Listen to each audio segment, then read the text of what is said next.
नमस्कार दोस्तों, आप सभी का हमारे चैनल गर्ल्स ऑफ नॉलेज में स्वागत है। दोस्तों, आज हम राम की शक्ति पूजा के कुछ महत्वपूर्ण प्रश्नों के बारे में बात करेंगे। लेकिन राम की शक्ति पूजा के जो प्रश्न हैं उनके बारे में जानने के पहले हम राम की शक्ति पूजा आखिर है क्या, उसके बारे में हम थोड़ा सा जानकारी लेंगे। तो दोस्तों, ये राम की शक्ति पूजा एक कविता है जो कि लिखी हुई है सूर्यकांत त्रिपाठी निराला जी ने। तो सूर्यकांत त्रिपाठी निराला जी ने जब ये राम की शक्ति पूजा कविता लिखी है तो ये किस टाइम की कविता है, तो ये भी हम जानेंगे।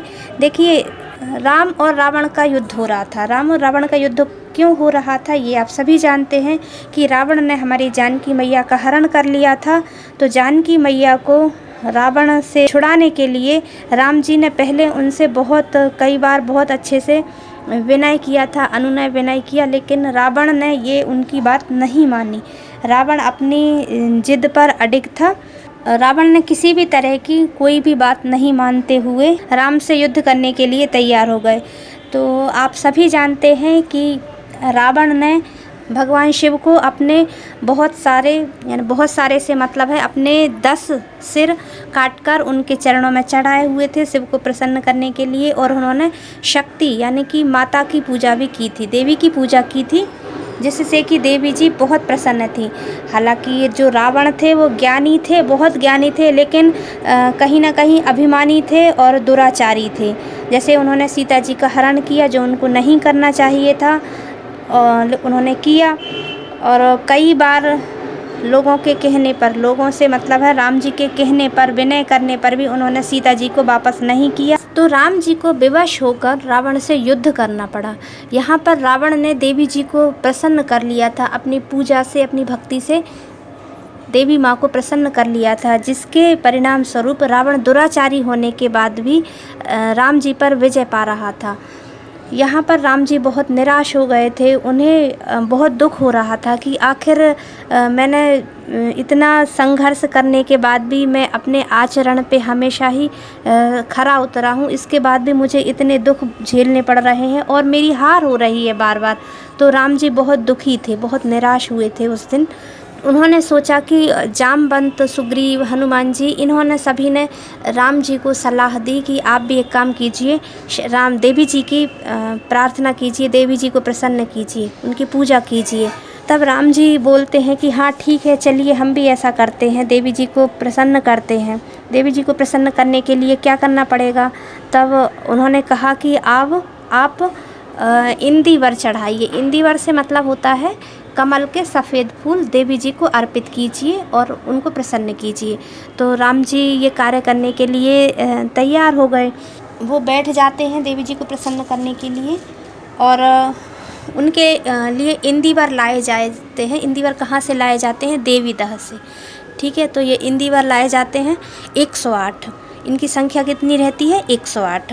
राम जी अपने मंत्र पढ़ते जाते हैं और वो एक एक इंदिवर देवी जी के चरणों में समर्पित करते जाते हैं। अब यहाँ पर देवी जी राम जी की परीक्षा लेने के लिए वो जो इंदिवर रहते हैं, 108वां इंदिवर रहता है, उसको वो अदृश्य कर देती हैं या चुरा लेती हैं, ऐसा भी कहा जा सकता है। तो जब राम जी 108वां इंदिवर अर्पित करने के लिए अपना हाथ वहाँ पर रखते हैं तो वो इंदिवर गायब हो जाता है। तो राम जी बहुत दुखी होते हैं कि अब कैसे, यानी मेरी पूजा तो असफल हो जाएगी और मैं रावण पर विजय नहीं पा सकूँगा। वो बहुत दुखी हो जाते हैं राम जी। फिर क्या होता है, उनको अचानक से एक बात याद आती है कि जब राम जी छोटे थे बचपन में, कौशल्या मैया उनको क्या बोलती थी?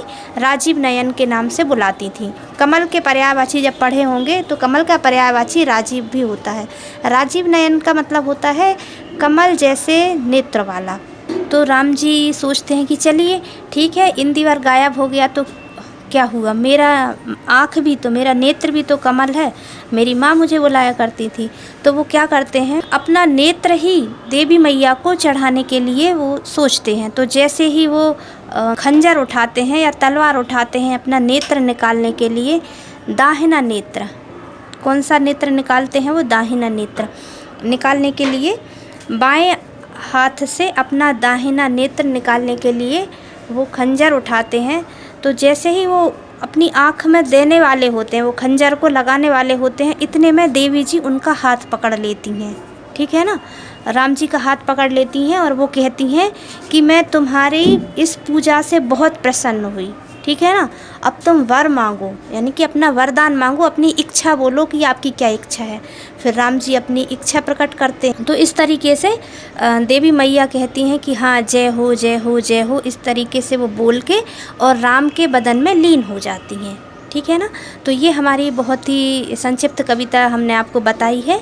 और अब हम इसके कुछ प्रश्न, महत्वपूर्ण प्रश्नों के बारे में हम बताएंगे आपको। हमारा पहला प्रश्न है, राम की शक्ति पूजा कविता किसने लिखी है, इसके रचयिता कौन है?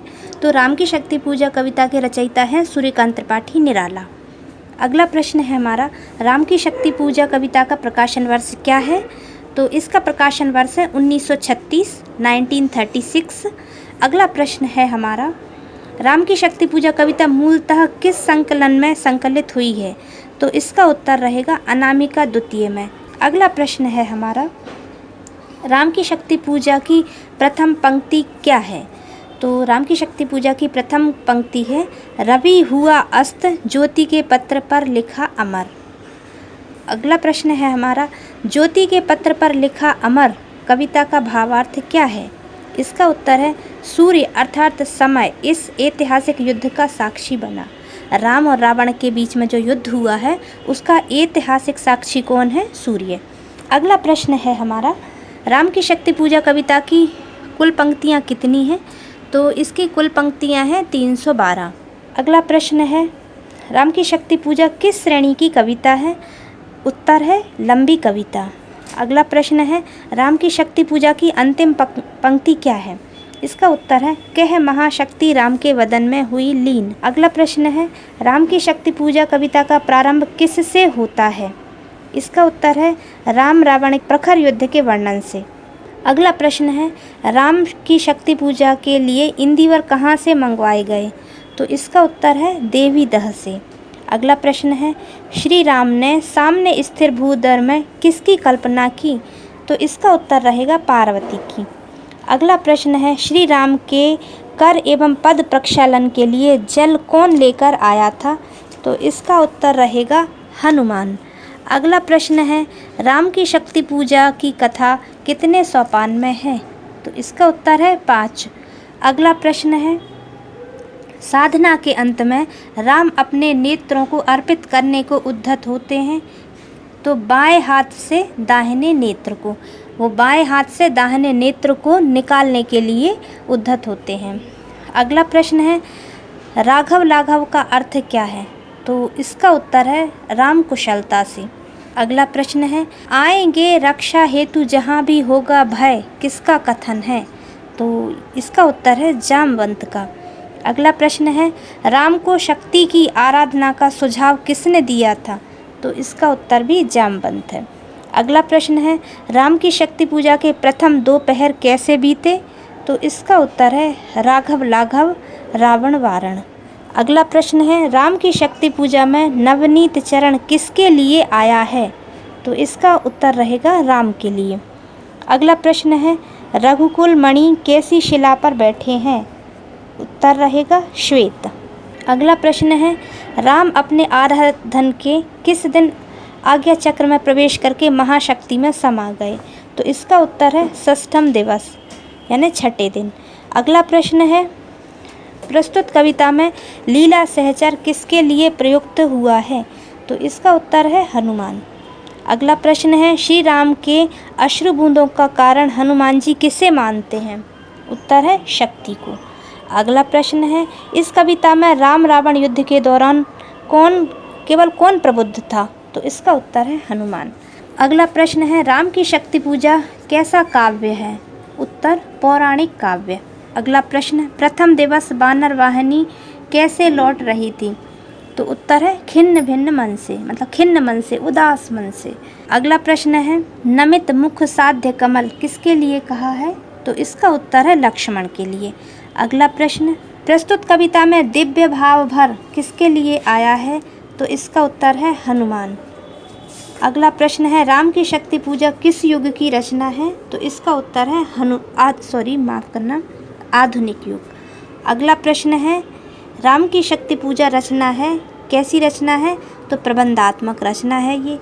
अगला प्रश्न, राम की शक्ति पूजा में कितने अनुच्छेद हैं? तो इसका उत्तर रहेगा 11। अगला प्रश्न है, आएंगे राम रक्षा हेतु, यह कथन किसका है? तो उत्तर है जामवंत का। अगला प्रश्न है, राम की शक्ति पूजा में व्यंजित हुआ है, क्या व्यंजित हुआ है? तो इसका उत्तर है आशावाद। अगला प्रश्न है, राम की शक्ति पूजा में जो कितनी पंक्तियां हैं? तो इसका उत्तर है 312, लेकिन प्रथम 18 पंक्तियों के बाद पूर्ण विराम आया है। कितनी पंक्तियों के बाद पूर्ण विराम आया हुआ है? प्रथम 18 पंक्तियों के बाद। तो दोस्तों, ये थे हमारे राम की शक्ति पूजा की संक्षिप्त जानकारी और कुछ महत्वपूर्ण प्रश्न उत्तर। आप हमें कमेंट करके बताइए कि वीडियो आपको कैसी लगी, और हमारी वीडियो पसंद आ रही है तो उसे लाइक कर दीजिए, हमारे चैनल को सब्सक्राइब कर लीजिए और बेल आइकन को प्रेस कर दीजिए, जिससे कि हमारे द्वारा बनाई गई वीडियो का नोटिफिकेशन सबसे पहले आप तक पहुँचे। पूरी वीडियो वॉच करने के लिए थैंक यू।